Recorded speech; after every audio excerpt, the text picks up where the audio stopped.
10ನೇ ತರಗತಿ woollen socks ಹೆಣೆಯುವ ವಿಧಾನ. ಇವತ್ತಿನ ಪರಿಸರದಲ್ಲಿ ಚಳಿಗಾಲದಲ್ಲಿ ಮಳೆಗಾಲದಲ್ಲಿ ನಮ್ಮ ಆರೋಗ್ಯಕ್ಕೆ ಬೇಕಾಗಿರುವಂತಹ ಒಂದು ಉಡುಪು.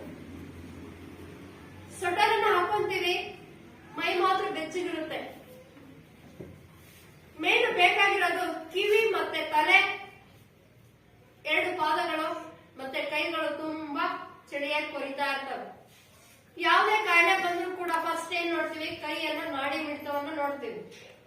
ಕೈ ಪೂರ್ತಿ ಕೂಲಾಗಿತ್ತು ಅಂತಂದ್ರೆ ಚೆನ್ನಾಗಿ ಕೈಗಳನ್ನ ಚೆನ್ನಾಗಿ ಉಜ್ಜುತ್ತೀವಿ, ಮತ್ತೆ ಕಾಲುಗಳ ಪಾದಗಳನ್ನು ಕೂಡ ಚೆನ್ನಾಗಿ ಉಜ್ಜುತ್ತೀವಿ. ಆಗ ಅವರು ಬಿಸಿ ಆಯ್ತು ಅಂತಂದ್ರೆ ರಕ್ತ ಪರಿಚಲನೆ ಆಗ್ತಾ ಇದೆ, ಬ್ಲಡ್ ಸರ್ಕ್ಯುಲೇಷನ್ ಆಗ್ತಾ ಇದೆ ಅನ್ನೋದು ಗೊತ್ತಾಗುತ್ತೆ.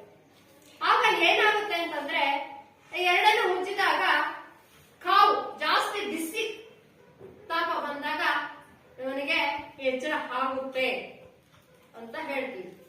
ಕೈ ನೋಡಿ, ಮುಂಗೈ ನೋಡಿ, ಹಿಂಗೈ ನೋಡಿದಾಗ ಪೂರ್ತಿ ಈ ಸೈಡ್ ಕೋಲ್ಡ್ ಆಗಿರುತ್ತೆ. ನಾವು ಬಾಡಿಗೆ ಮಾತ್ರ ಸ್ವೆಟರ್ ಹಾಕೊಂಡಿರ್ತೀವಿ, ಕೈಗೆ ಹಾಕೊಂಡಿರಲ್ಲ, ಕಾಲಿಗೆ ಹಾಕೊಂಡಿರಲ್ಲ. ಈ 2 ಕೈ ಕಾಲು, ಈ ಏನು ತಲೆಯ ಭಾಗ ಹೆಡ್ ಭಾಗ ಇದೆ, ಪೂರ್ತಿ ಕ್ಲೋಸ್ ಆಗಿದ್ರೆ ನಾವು ಸೇಫ್ ಆಗಿದ್ದೀವಿ ಅಂತ ಅರ್ಥ. ಹಾಗಾಗಿ ನಾನು ಇಲ್ಲಿ ಹೇಳ್ತಾ ಇರೋದು ಬಾನೆಟ್ ಆಗಿದೆ ಅಂದ್ರೆ ಟೋಪಿ ಆಗಿದೆ, ಉಲ್ಲನ್ ಸಾಕ್ಸ್ ಹೆಣೆಯುವ ವಿಧಾನ. ಇದು ಮಹಿಳೆಯರಿಗೆ, ಮನೆಯಲ್ಲಿರುವಂತಹ ಗೃಹಿಣಿಯರು ಟೈಮ್ ಪಾಸ್ ಅಲ್ಲದೆ ಕಲಿಕೆಯನ್ನು ಅನುಕೂಲಿಸುವಂತಹ ಒಂದು ವಸ್ತ್ರವಾಗಿದೆ. ಇವರು ಮನೆಯಲ್ಲಿ ದಿನನಿತ್ಯ ಇವುಗಳ ಬಿಡುವಿನ ಸಮಯದಲ್ಲಿ ಸಾಕ್ಸ್ ಹೆಣೆಯುವುದು ಮತ್ತೆ ಟೋಪಿ ಹೆಣೆಯುವುದು, ಸ್ವೆಟರ್ ಹೆಣೆಯುವುದು ಮಾಡ್ತಾ ಇರ್ತೀವಿ. ಇದು ಕೆಲವರಿಗೆ ದಿನಚರಿ ಆಗಿರುತ್ತೆ.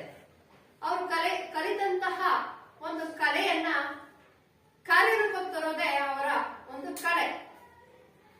ಒಂದು ರೀತಿಯಾದ್ದಲ್ಲ, ಪ್ರತಿಯೊಂದನ್ನು ಕೂಡ ಮೇಲಿಂದ ಟಾಪ್ ಟು ಬಾಟಮ್ ವರೆಗೂ ಕೂಡ ಜಗ್ಗಿನ ಏನು ನೀವೇನು ಅಂತೀರಾ, ಈ ಮೊನ್ನೆ ಯಾವ್ದು ಕೊರೋನಾ ಕಾಲದಲ್ಲಿ ಪೂರ್ತಿ ಸೀಟಿಂದ ಇತ್ತು. ಆದ್ರೆ ಈಗ ನಾವು ಅದನ್ನೇ ಕಂಪ್ಲೀಟ್ ಆಗಿ ಉಲ್ಲನಿಂದ ಹಾಕುವಂತಹ ಕೆಲವೊಂದು ಕಲೆಯಾಗಿದೆ. ಅದನ್ನ ಕಲಿಯುವಂತಹ ತುಂಬಾ ಸೂಕ್ಷ್ಮವಾಗಿ ಕಲಿಸುವಂತಹ ಒಂದು ಕಲೆ. ಹೀಗೆ ಆ ಉಲ್ಲನ್ ಸಾಕ್ಸ್ ಅನ್ನ ಹೆಣೆಯುವಾಗ ಏನೇನ್ ಗಮನಿಸಬೇಕು, ಏನ್ ಬೇಕು, ನಾವು ಕ್ರೋಶದಿಂದ ಹಾಕಿದ್ರೆ ನಿಟ್ಟಿಂಗ್ ಕಡ್ಡಿಯಿಂದನೇ ಹಾಕಬೇಕಾದಂತಹ ಈ ಉಲ್ಲನ್ ಸಾಕ್ಸ್. ಇದರಲ್ಲಿ ದೊಡ್ಡ ದೊಡ್ಡ ಒಂದೇ ನೇರವಾಗಿರುವಂತವನ್ನ ಕ್ರೋಶದಿಂದ ಹಾಕಬಹುದು. ಆದ್ರೆ ನಮ್ಮ ಬಾಡಿಗೆ ಫಿಟ್ಟಿಂಗ್ ಆಗಿ ಕೂರುವಂತವಕ್ಕೆ ನಾವು ನಿಟ್ಟಿಂಗ್ ಕಡ್ಡಿನೇ ಹಾಕಬೇಕಾಗುತ್ತೆ, ಹೌದಲ್ವಾ? ಅದರಿಂದ ಉಲ್ಲನ್ ಬೇಕಾಗುವಂತಹ ಕಲರ್ ಉಲ್ಲನ್ಗಳು ಮತ್ತೆ ನಿಟ್ಟಿಂಗ್ ಕಡ್ಡಿಗಳು ಇವೆಲ್ಲವೂ ಬೇಕಾಗುತ್ತೆ. ಅವನ್ನೆಲ್ಲ ಇಟ್ಕೊಂಡು ನಾವು ಸಂಪೂರ್ಣವಾಗಿ ಆ ಕಲೆಯನ್ನ ಕಲಿಸ್ಬೇಕು ಅನ್ನೋ ಉದ್ದೇಶದಿಂದ ನಾವು ಈ ವೃತ್ತಿ ಶಿಕ್ಷಕರಾಗಿ ಹೊಲಿಗೆ ತರಬೇತಿಯಲ್ಲಿ ಅವೆಲ್ಲವನ್ನೂ ಕೂಡ ಕಲಿಸ್ತಾ ಇದೀವಿ, ಹೌದಲ್ವಾ? ಬಟ್ಟೆ ಫಸ್ಟ್ ಏನ್ ಮಾಡ್ತೀವಿ, ಸ್ಟಿಚ್ ಗಳನ್ನ ಹಾಕಿಸ್ತೀವಿ. ಎರಡನೇದು ಎಂಬ್ರಾಯ್ಡರಿ ಸ್ಟಿಚ್ ಗಳಿದಾವೆ, ಅವನ್ನ ಹಾಕಿಸ್ತೀವಿ. ಎರಡನೇದು ಡ್ರಾಫ್ಟಿಂಗ್ ಅನ್ನ ಹಾಕಿಸ್ತೀವಿ. ಲೆಕ್ಕದ ಪ್ರಕಾರ ನಿಮ್ಮ ಬಾಡಿಗೆ ಏನು ಮೆಜರ್ಮೆಂಟ್ ಪ್ರಕಾರನೇ ನಾವು ಡ್ರಾಫ್ಟ್ ಅನ್ನ ಹಾಕಿಸಿ, ಆಮೇಲೆ ಪೇಪರ್ ಅನ್ನ ಕಟಿಂಗ್ ಮಾಡಿಸಿ, ಆಮೇಲೆ ಬಟ್ಟೆಯನ್ನ ಕಟಿಂಗ್ ಮಾಡಿಸಿ ಹೊಲಿಸ್ತೀವಿ. ಆದ್ರೆ ಆಮೇಲೆ ಎಂಬ್ರಾಯ್ಡರಿ ಒಂದು ಚಿತ್ರವನ್ನ ಬಿಡಿಸಿ ಅದಕ್ಕೆ ದಾರವನ್ನ ತುಂಬುವಂತಹ ಕೈಯಿಂದ ಅಥವಾ ಮಿಷನ್ ಇಂದ ಮಾಡುವಂತಹ ಕೆಲಸವನ್ನು ಕೂಡ ನಾವು ಮಾಡ್ತೀವಿ. ಆಮೇಲೆ ನಂತರ ಪೇಂಟಿಂಗ್ ಇರಬಹುದು, ಒಂದು ಚಿತ್ತಾರವನ್ನ ಬಿಡಿಸಿ, ಏನು ಬ್ರೈನ್ ಇರಬಹುದು, ನಾವು ಬೇರೆ ಕಡೆ ಯಾವುದಕ್ಕೂ ಹೋಗೋದಿಲ್ಲ, ನಮ್ಮ ಹಾರ್ಟ್ ಇರಬಹುದು, ಬ್ರೈನ್ ಇರಬಹುದು, ಅನ್ನನಾಳ, ಜಠರ, ಇವೆಲ್ಲವನ್ನೂ ಕೂಡ ಬಿಡಿಸಿ ಅದನ್ನ ಪೇಂಟ್ ಮಾಡಿಸಬಹುದು, ಹೊಲಿಗೆಗಳನ್ನ ಹಾಕಿಸುವಂತದ್ದು ಮತ್ತೆ ಬರೆಸುವಂತದ್ದು ಎಲ್ಲವನ್ನು ಕೂಡ ಮಾಡ್ತಾ ಬಂದಿದ್ದೀವಿ, ಹೌದಲ್ಲ? ಹಾಗೆ ಈ ಉಲ್ಲನಿಂದ ನಿಟ್ಟಿಂಗ್ ಹೆಣೆಯುವ ವಿಧಾನವನ್ನು ಕೂಡ ಹೇಳ್ತೀವಿ. ಅದರಲ್ಲಿ ಕೆಲವೊಂದು ನೋಟ್ಸ್ಗಳು ಉಂಟು, ಅದನ್ನ ನಿಮ್ಮ ಹತ್ರ ಬುಕ್ ಇಲ್ಲದೆ ಇರೋದ್ರಿಂದ ನಾವು ಅದನ್ನ ನೋಟ್ಸ್ ಬರೆಸ್ತೀನಿ, ಆ ನೋಟ್ಸ್ ಅನ್ನ ನೀವು ಎಂಟ್ರಿ ಮಾಡ್ಕೊಡಿ. ಹೀಗೆ ಒಂದು ಉಲ್ಲನ್ ಸಾಕ್ಸ್ ಅನ್ನ ಹೆಣಿಬೇಕಾದ್ರೆ ನಾವ್ ಏನೇನು ಗಮನಿಸಬೇಕಾಗುತ್ತೆ, ಮಕ್ಕಳ ಹೆಣೆದ ಉಡುಪುಗಳನ್ನಾಗಿ ಹೆಣ್ಣು ಮಕ್ಕಳು ತಯಾರಿಸ್ತಾರೆ ಸಾಕ್ಸ್ ಅನ್ನ. ಇದು ಪ್ರತಿಯೊಬ್ಬರಿಗೂ ಬಹಳ ಸರಳವಾಗಿ ಬರ್ತದೆ. ಪ್ರತಿಯೊಬ್ಬರು ಕೂಡ ಸುಲಭವಾಗಿ ಹಾಕುವಂತದ್ದು, ಅರ್ಥೈಸಿಕೊಳ್ಳುವಂತದ್ದು. ಈ ಮಹಿಳೆಯರು ಎಣಿಕೆಯನ್ನು ಉತ್ತಮವಾಗಿ ಹವ್ಯಾಸವಾಗಿ ರೂಢಿಸಿಕೊಳ್ಳುವಂತಹ ಈ ಒಂದು ಕಲೆ. ಆದ್ರೆ ಇದು ಉಲ್ಲನ್ ಸಾಕ್ಸ್ ಎಣೆಯಲು ಬೇಕಾಗುವಂತಹ ವಸ್ತುಗಳು ಮತ್ತೆ ಬೆಳಕಿ ಬರುವ ಕಾರಣವೇನು, ಮಾಡುವಂತಹ ಕೆಲಸವೇನು ಅನ್ನುವುದು ಎಲ್ಲದನ್ನು ಕೂಡ ಇಲ್ಲಿ ಹೇಳ್ತಾ ಹೋಗ್ತೀನಿ. ಹಾಗೆ ಈ ಕಲಿಕೆಯನ್ನು ಕಲಿಯುವಂತಹ ಉದ್ದೇಶವೇನು ಅನ್ನೋದನ್ನ ನಾನು ಹೇಳ್ತಾ ಹೋಗ್ತೀನಿ. ಮೊದಲನೇದು ಎಲ್ಲರೂ ನೋಟ್ ಮಾಡ್ಕೊಳ್ಳಿ. ಹಾಗೆ ಒಂದು ಉಲ್ಲನ್ ಸಾಕ್ಸ್ ಎಣೆಯಲು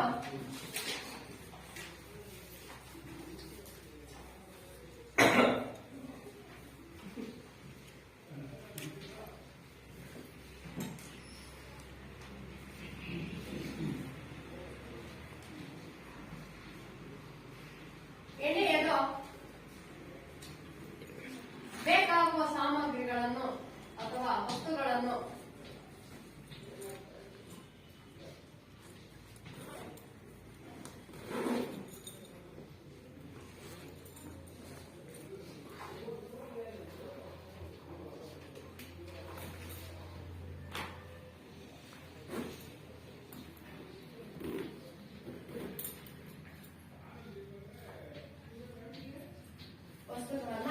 ತಿಳಿದುಕೊಳ್ಳುತ್ತಾರೆ.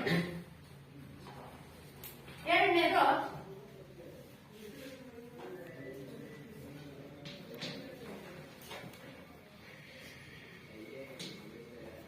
ಸಾಕ್ಸ್ ಎಣೆಯಲು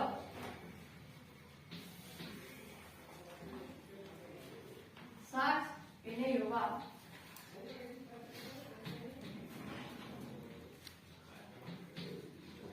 ವಿಧಾನವನ್ನು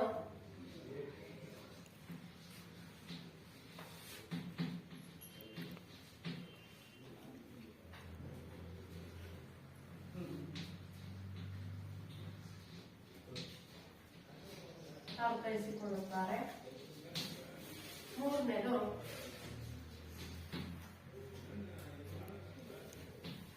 ಉಲ್ಲನ್ ಸಾಕ್ಸ್ ಎಲ್ಲ ಬರ್ಕೋಬೇಕು.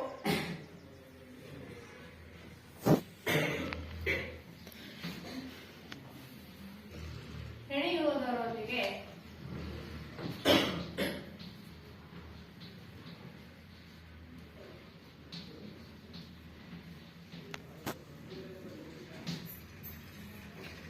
ಇನ್ನಿತರ ಹೆಣಿಗೆ ಉಡುಪುಗಳನ್ನು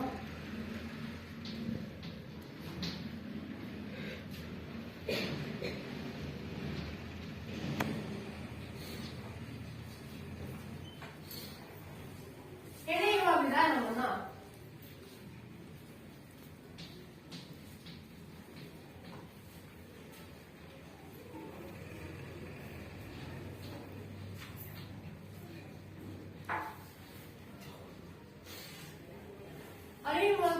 ಅರಿಯುವ ಆಸಕ್ತಿ ಮೂಡಿಸಿಕೊಳ್ಳುತ್ತಾರೆ.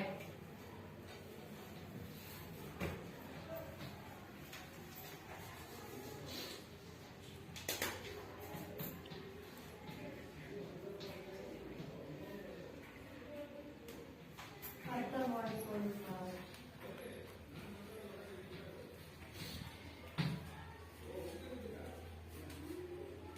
ನಾಲ್ಕನೇದು ಉಲ್ಲನ್ ಉಡುಪುಗಳ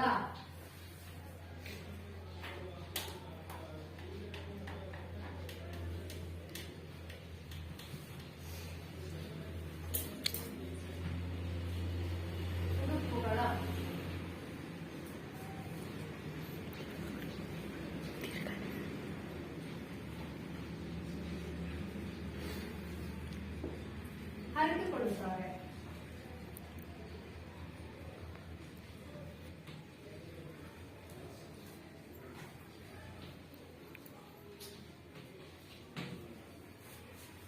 ನೆಕ್ಸ್ಟ್ ಐದನೇದು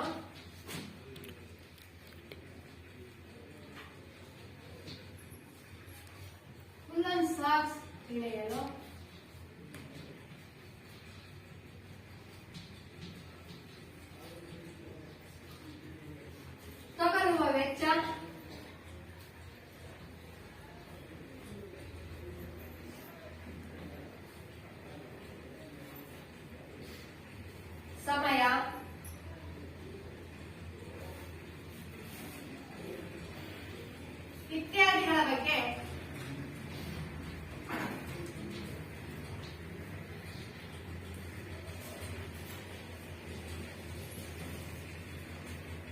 ಗಮನ ಹರಿಸುವುದರ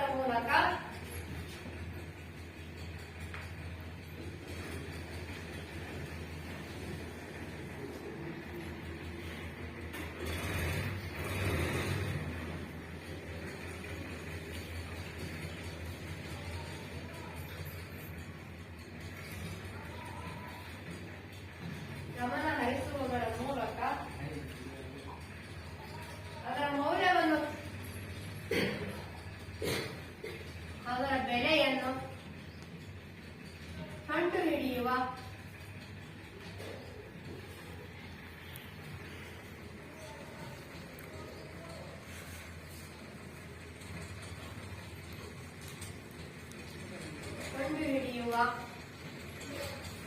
ಸಾಮರ್ಥ್ಯವನ್ನು ಹೊಂದುವರು.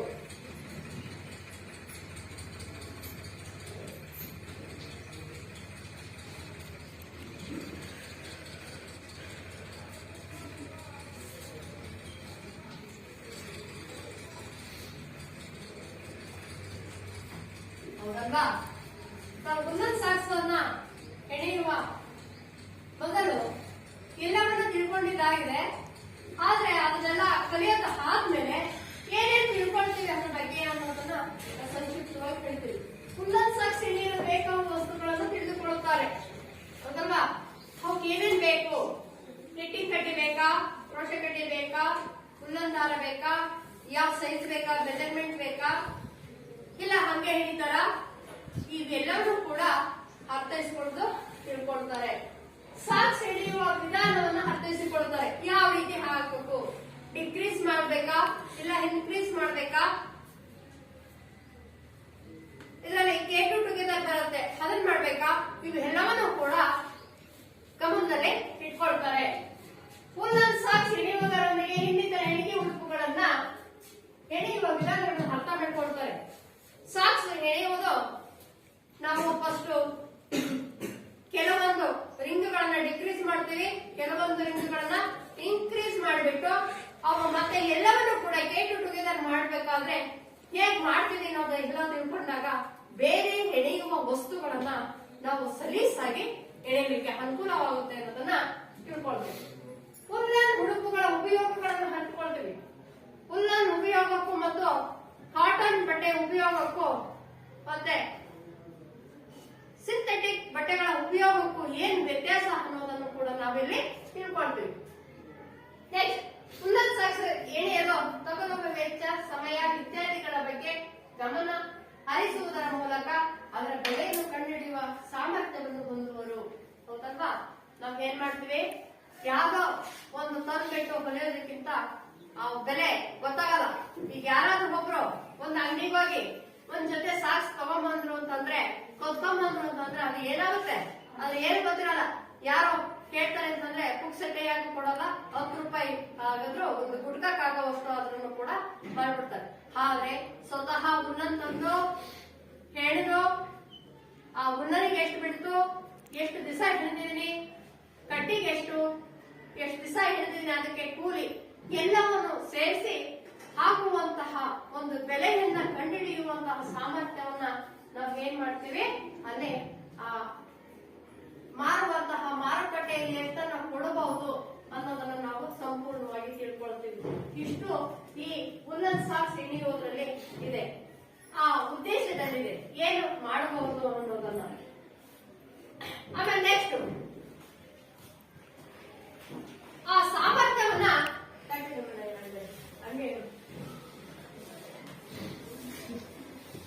ಬರ್ಕೊಂಡಿರಲ್ಲ ಇದು ಬರ್ಕೊಂಡ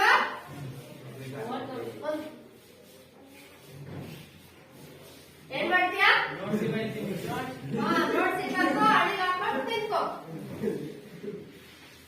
ನಾವೇನಾದ್ರೂ ಕೇಳಿದಾಗ ಈ ಅಂಶಗಳನ್ನ ಹೇಗೆ ನಾವು ಅಳವಡಿಸ್ಕೋಬೇಕು ಮನದಲ್ಲಿ ಅನ್ನೋದೆಲ್ಲವನ್ನು ಕೂಡ ಇಲ್ಲಿ ಹೇಳ್ತಾ ಹೋಗ್ತೀನಿ. ಅದು ಕೂಡ ಇಲ್ಲಿ ರೇಟಿಂಗ್ಸ್ ಅಲ್ಲಿ ಬರೆಯೋದಿದೆ. ಆಮೇಲೆ ಅವುಗಳನ್ನ ಹೇಗೆ ಸಿದ್ಧತೆಯನ್ನ ಮಾಡ್ಕೋಬೇಕು, ಏನೇನ್ ಬೇಕಾಗಿರುತ್ತೆ, ಮತ್ತೆ ಅವುಗಳನ್ನ ಹೇಗೆ ಕಲಿಬೇಕಾದ್ರೆ ನಮಗೆ ಅದರಿಂದ ಅನುಕೂಲತೆಗಳು ಏನು ಅನ್ನೋದನ್ನ ನಾನು ಇಲ್ಲಿ ಹೇಳ್ತಾ ಹೋಗ್ತೀನಿ. ನೆಕ್ಸ್ಟ್ ಒಂದನೇದು ಪ್ರಾರಂಭಿಸುವಿಕೆ.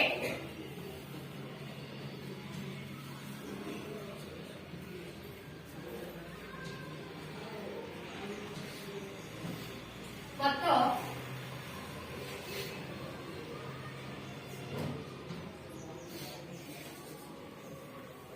ಪೂರ್ಣಗೊಳಿಸುವಿಕೆ.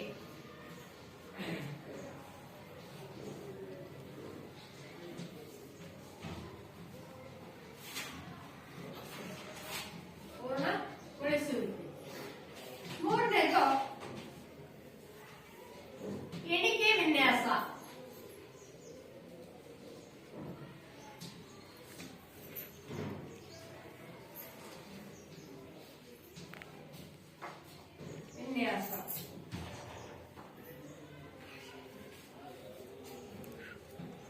ಎಳೆಯುವ ವಿಧಾನ.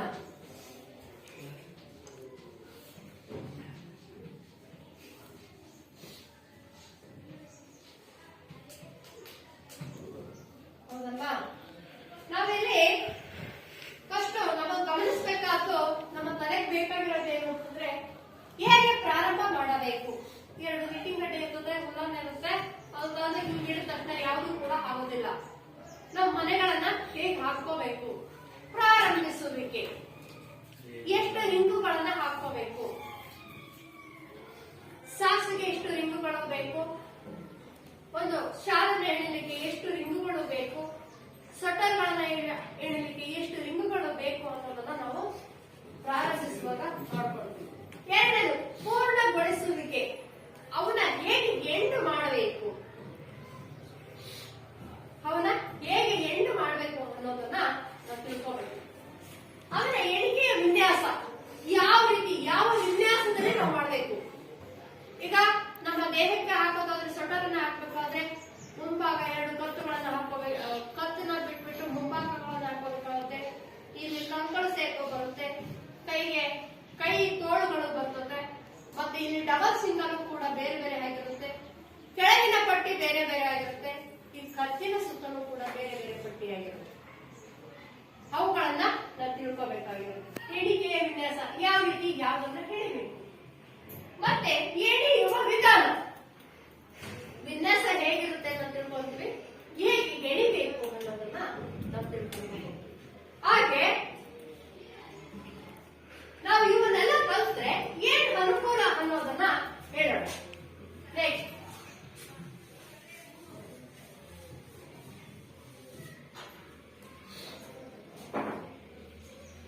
ಏನು, ಸಿದ್ಧಪಡಿಸಿದ ಉಲ್ಲನ್ ಸಾಕ್ಸ್ ಮಾದರಿಗಳ ಸಂಗ್ರಹಗಳು. ಅವುಗಳನ್ನೆಲ್ಲವೂ ಕೂಡ ಒಂದು ನಮಗೆ ಯಾವ ರೀತಿಯಾದ ಸಾಕ್ಸ್ ಬೇಕು. ಕೆಲವರು ಮೊದಲೆಲ್ಲ ಪೂರ್ತಿ ಮೀನುಕಂಡ ಪೂರ್ತಿ ಕಂಪ್ಲೀಟ್ ಆಗಿ ಮುಚ್ಕೊಳ್ಳೋದು, ಕನಿಷ್ಠ ಅಂತಂದ್ರೆ ಒಂದು 25-30 ಸೆಂಟಿಮೀಟರ್ ಅಷ್ಟು ಪಾದದಿಂದ ಮೇಲ್ಭಾಗಕ್ಕೆ ಬಂದಿರೋದು. ಆ ರೀತಿಯಾಗಿ ಹೀಗಾಗಲ್ಲ, ನಮ್ಮ ಹೆಜ್ಜೆ ಎಷ್ಟಿರುತ್ತೋ ಅಷ್ಟೇನೆ ನಾವು ಈಗ ಸಾಕ್ಸ್ ಅನ್ನ ಹೇಳಲಿಕ್ಕೆ ಮಾಡಿದ್ವಿ. ಅದು ಬೂಟೀಸ್ ಅಂತ ಹೇಳ್ತೀವಿ.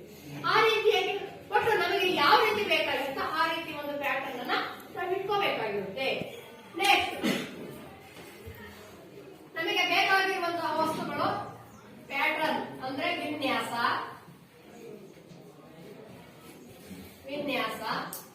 ಎರಡನೇದು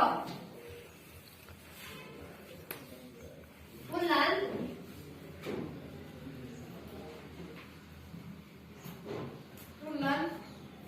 ನಿಟ್ಟಿಂಗ್ ನೀಡಲ್,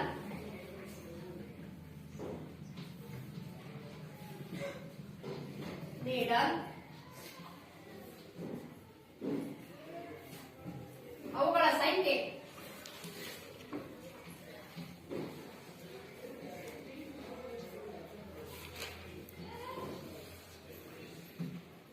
10 ಮತ್ತು 11 ನಂಬರಿನ ಕಡ್ಡಿ.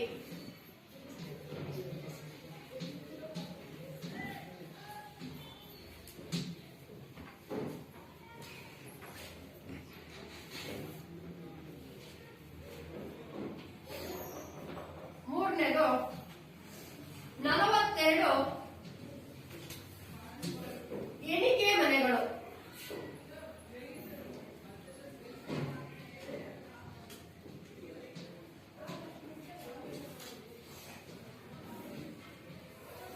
ಎಣಿಕೆ ಮನೆಗಳು ಹೀಗೆ ನಾಲ್ಕನೇದು F1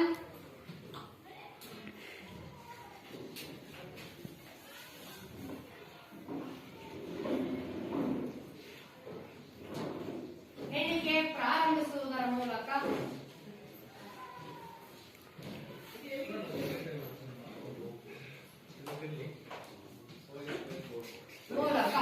ಪ್ರಾರಂಭಿಸಬೇಕು.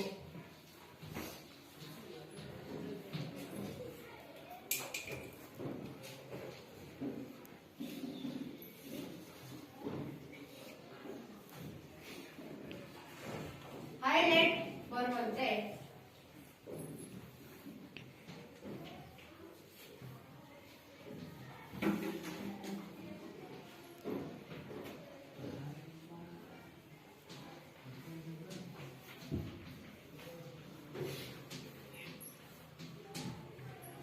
ಬರುವಂತೆ ಎಳೆಯಬೇಕು.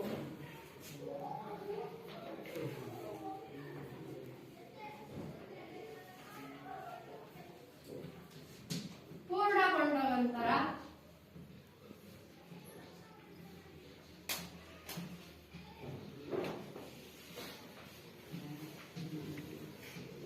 ಟೆಪೆಸ್ಟರಿ ಸೂಜಿಯಿಂದ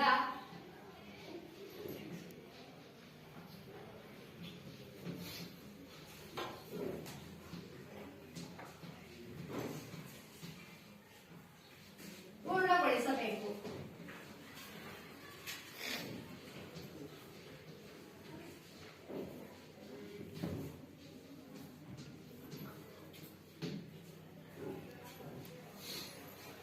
ಹೀಗೆ ನಾವು ಮೊದಲು ವಿನ್ಯಾಸವನ್ನ ಇಟ್ಕೋಬೇಕಾಗುತ್ತೆ. ನೆಕ್ಸ್ಟ್ ಹುಲ್ಲನ್ನು ಎಷ್ಟು ಬೇಕು, ಯಾವ ಅದರಲ್ಲಿರುತ್ತೆ 2 ಪ್ಲೇಯರ್ 4 ಪ್ಲೇಯರ್ 5 6 7 ದಾರಗಳಂತ ಒಂದೊಂದು ಇರುತ್ತೆ. ಅದು ಬೇಕಾ, ಯಾವ್ದು ಬೇಕು, ಕ್ವಾಲಿಟಿ ಬೇಕಾ, ಎಲ್ಲವನ್ನು ಕೂಡ ನಾವು ಆಮೇಲೆ ಕಡ್ಡಿಗಳು ಎಲ್ಲಿಂದ 10 ರಿಂದ 15 ಇರುತ್ತೆ. ಅಂದ್ರೆ ಇಲ್ಲಿ ಸಂಖ್ಯೆಗಳು ಜಾಸ್ತಿ ಆದಂತೆ ಕಡ್ಡಿ ತುಂಬಾ ಸಣ್ಣದಾಗಿ ಬರುತ್ತೆ, ಕಡ್ಡಿ ದೊಡ್ಡದಾದಂತೆ ಸಂಖ್ಯೆಗಳು ಜಾಸ್ತಿ ಆಗ್ತಾ ಹೋಗುತ್ತೆ, ಕಮ್ಮಿ ಆಗ್ತಾ ಹೋಗುತ್ತೆ. ಈ ರೀತಿಯಾಗಿರುತ್ತೆ. 10 12ನೇ ನಂಬರ್ ಕಡ್ಡಿಯನ್ನು ನಾವು ಬಳಸ್ಕೋಬೇಕಾಗುತ್ತೆ. ಈಗ ಸಾಕ್ಸ್ ಅನ್ನ ಎಳೆಯಲಿಕ್ಕೆ ಪ್ರಾರಂಭ ಮಾಡಿದಾಗ 42 ರಿಂಗ್ಗಳನ್ನು ತಗೋಬೇಕಾಗುತ್ತೆ. ಅದರಲ್ಲಿ ನೋಡಿ ಅಂದ್ರೆ ನಿಮಗೆ ಗೊತ್ತಾಗಲ್ಲ, ಅದನ್ನ ಆ ಕಡೆ ಈ ಕಡೆ 15 ರಿಂಗುಗಳನ್ನ ನಾವು ಬೇರೆ ಪಿನ್ನುಗಳಲ್ಲಿ ಹಾಕಿ ಸಪರೇಟ್ ಆಗಿ ಇಟ್ಟುಬಿಟ್ಟು ಮಧ್ಯದಲ್ಲಿ ಇರುವಂತಹ 15 ರಿಂಗುಗಳನ್ನ ನಾವು ಪೂರ್ತಿ ಕಂಪ್ಲೀಟ್ ಮಾಡಬೇಕಾಗುತ್ತೆ. 3 ಇಂಚು ಬರುವವರೆಗೆ 3 ಇಂಚು ಬರುವವರೆಗೆ ಕಂಪ್ಲೀಟ್ ಎಣಿಬೇಕಾಗುತ್ತೆ. ಆ ನಂತರ ಆ ಬಿಟ್ಟಂತಹ 12 ರಿಂಗುಗಳನ್ನ ಆ ಕಡೆ 12 ಈ ಕಡೆ 12 ಎರಡುಗಳನ್ನ ಮತ್ತೆ ಆ ಮಧ್ಯದಲ್ಲಿ 3 ಇಂಚು ಎಣಿತಿರ್ತೀವಲ್ಲ ಅದಕ್ಕೆ ಸೇರಿಸಿಕೊಂಡು ಎಣಿಬೇಕಾಗುತ್ತೆ. ಅದಕ್ಕೆ ಏನಂತೀವಿ M1 ಎಣಿಕೆಯನ್ನು ಪ್ರಾರಂಭಿಸುವುದರ ಮೂಲಕ ಹೈಲೈಟ್ ಬರುವಂತೆ ಹಾಕಬೇಕು. M1 ಅಂದ್ರೆ 3 ಕೂಡ ಸೇರಿಸ್ಕೊಳ್ಳೋದಕ್ಕೆ M1 ಅಂತ ಹೇಳ್ತೀವಿ. ಇವು 3 ಸಾಧಿಸ್ಕೊಂಡು ಮತ್ತೆ 4 ಇಂಚು ಕಂಪ್ಲೀಟ್ ಕಂಟಿನ್ಯೂ ಮಾಡಬೇಕಾಗುತ್ತೆ. ಹೀಗೆ ಪೂರ್ಣಗೊಂಡ ನಂತರ ಅಷ್ಟನ್ನು ಕೂಡ ಟೆಪೆಸ್ಟರಿ ಸೂಜಿಯಿಂದ ದಾರದಿಂದ ಅದನ್ನ ಎಲ್ಲವನ್ನು ನೀಟಾಗಿ ಹೊತ್ತು ಸಂಪೂರ್ಣವಾಗಿ ಒಂದು ಸಾಕ್ಸನ್ನ ರೂಪಗೊಳ್ಳಬೇಕು ಅಂತಂದ್ರೆ ಈ ಟೆಪೆಸ್ಟರಿ ಸೂಜಿ ಬಹಳ ಮುಖ್ಯವಾಗಿರುತ್ತೆ. ಹೀಗೆ ಹೊಲಿಯೋದ್ರಿಂದ ನಾವು ಕಂಪ್ಲೀಟ್ ಒಂದು ಸಾಕ್ಸ್ ಅನ್ನ ಎಣಿಬೇಕಾಗಿರುತ್ತೆ. ಹೌದಲ್ವಾ? ಈ ರೀತಿಯಾಗಿ ನಾವು ಇದು ಮೊದಲು ಥಿಯರಿಯನ್ನ ಮಾಡಿ ನಾವು ಹೇಳ್ತಾ ಹೋಗ್ತೀವಿ. ನೆಕ್ಸ್ಟ್ ಅದನ್ನ ಪ್ರಾಕ್ಟಿಕಲ್ ಆಗಿ ಮಾಡ್ಬೇಕಾಗಿರುತ್ತೆ. ಈ ರೀತಿಯಾಗಿ ನಾವು ಥಿಯರಿಯ ಪಾಠ ಮುಗಿದಿದೆ, ಪ್ರಾಕ್ಟಿಕಲ್ ಅನ್ನ ಪ್ರಾರಂಭಿಸೋಣ ಅಂತ ಹೇಳ್ತಾ ಇವತ್ತು ಹುಲ್ಲನ್ ಸಾಕ್ಸ್ ಎಣಿಯುವಿಕೆಯ ಪಾಠವನ್ನ ಪೂರ್ಣಗೊಳಿಸ್ತಾ ಇದ್ದೀವಿ. ಧನ್ಯವಾದಗಳು.